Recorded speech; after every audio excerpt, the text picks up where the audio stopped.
Hi, you all. Welcome back.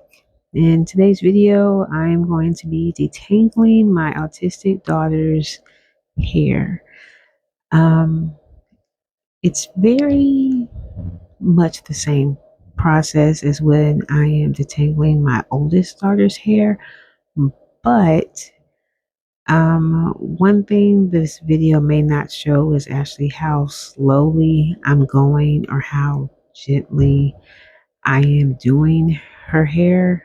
And when I say gently, I mean detangling. You see, she's turning her head to the side. So that means I've either accidentally pulled on a knot or there are some tangles close by the root of her hair. And to be totally honest, the back of her head, the nape area, is where a lot of the tangles are. Um, the hairstyle she has right now was in some chunky two-strand twists, but it is wash day, so I'm trying to detangle her hair. Um, One of the products that I use to detangle is Shea Moisture Kids Detangling Spray. It's also a moisturizing spray. So I thoroughly coat her hair with that. Her ends are pretty much detangled, but it gets harder closer to the root. Because my daughter is autistic, um, she's very tender headed, like extremely tender headed. So I don't use combs, I don't use brushes, I have to finger detangle.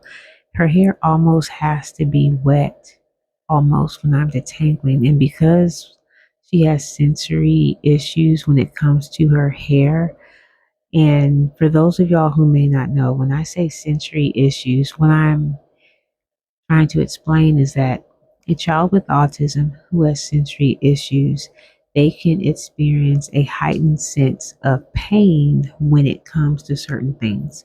For example, me detangling my daughter's hair, that's a sensory issue. So when it might not bother my oldest daughter, it will extremely bother my youngest daughter detangling her hair if I accidentally snag her hair between my fingers. It could be, and it has been, water dripping on the back of her neck from her hair.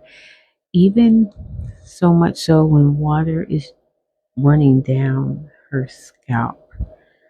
The sensation of it, how it feels to her, is extremely uncomfortable. So that's an example of a sensory issue when it comes to me doing my daughter's hair. Now, I successfully undid one twist, and now it's off to the next. So I still have my Shea Moisture spray. And let me tell you about this spray.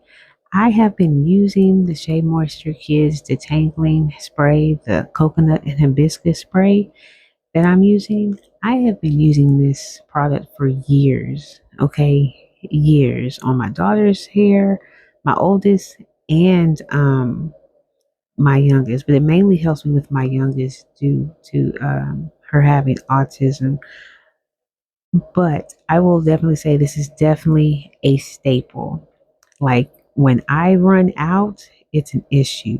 When the bottle gets below half full to where I'm trying to turn the bottle to the left and the right and I can't spray it because there's not that much left in there, I can't let it get to that point. Kind of like letting, the car get on E or something like that and thinking you have enough gas to make it home and then you can't make it home.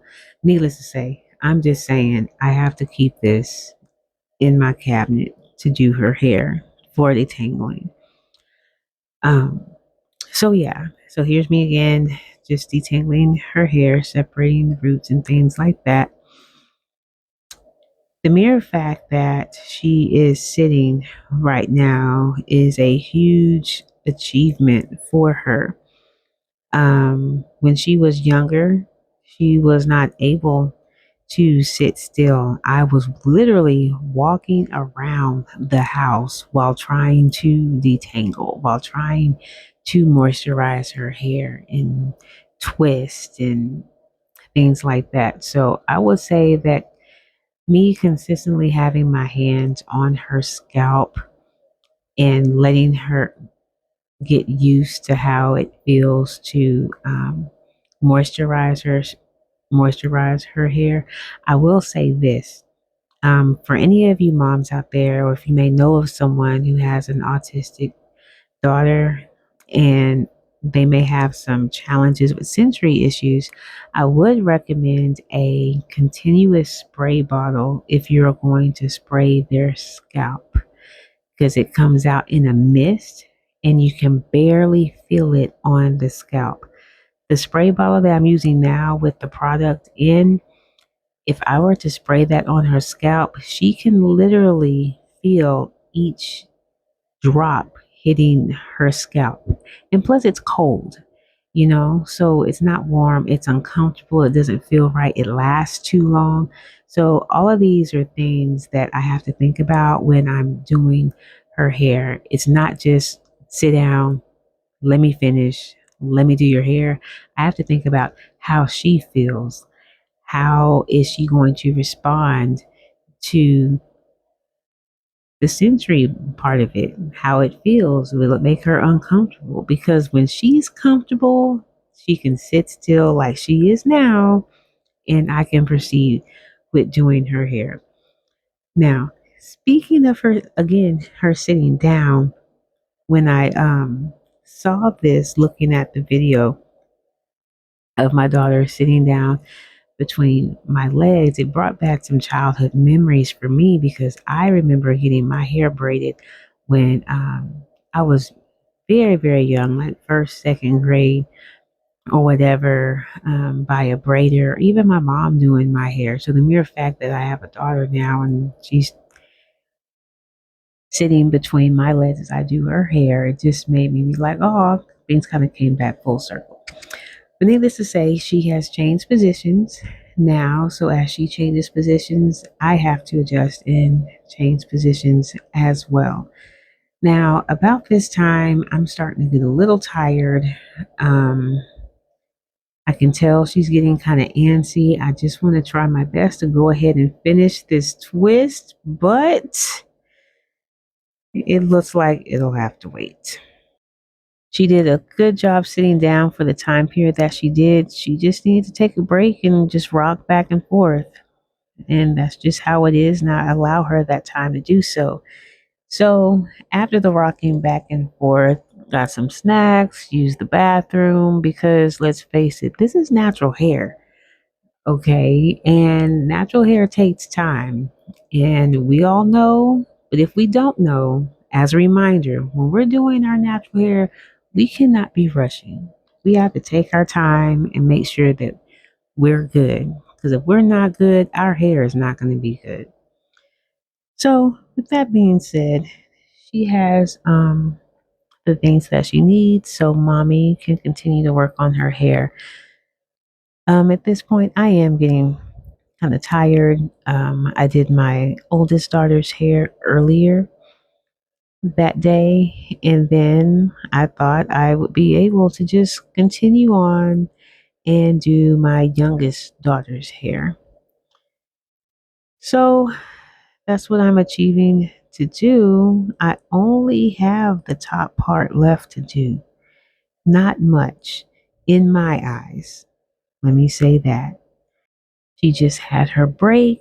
I actually had a break. So at this point, even though I am tired, I am very determined to go ahead and just call it a day because I don't want to push my daughter to continually to sit still knowing that she needs a break. It's not about what I want with me being so determined and motivated to finish her hair to the fact that it causes my daughter to feel overwhelmed. And autistic children get overwhelmed by many different things. And what my daughter is telling me right now is that she is done. So if she is done, I am done. And I'm about to go get dinner together.